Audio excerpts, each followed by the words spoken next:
व्हावी। आणि गेल्या महिन्यात जे आपल्या सोलापूर शहरातल्या अल्पवयीन मुलीवरती असा प्रसंग घडला आहे की तिला पळवून नेऊन तिचं धर्मांतर करण्याचा प्रयत्न केला आणि त्यावेळेला कुठल्याही प्रकारचा मुद्दा आणि कुठल्याही प्रकारचा कायदा आणि सुव्यवस्था त्यामध्ये वकील आणि आपले कायदेशीर जे लोक आहेत त्यात इन्व्हॉल्व आहेत, तरीही कायदा कुठल्याही प्रकारे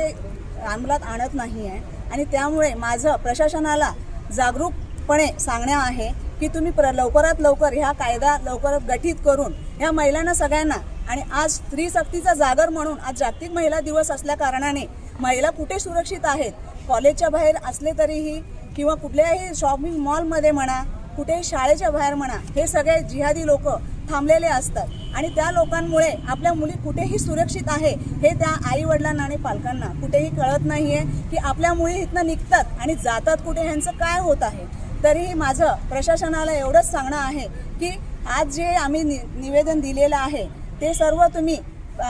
मनाने हे करायला पाहिजे, अंमलात आणून तुम्ही ह्याच्यावरती कायदा सुव्यवस्था हे नियमित व्हावी अशी आमची नम्र विनंती आहे। जय श्रीराम।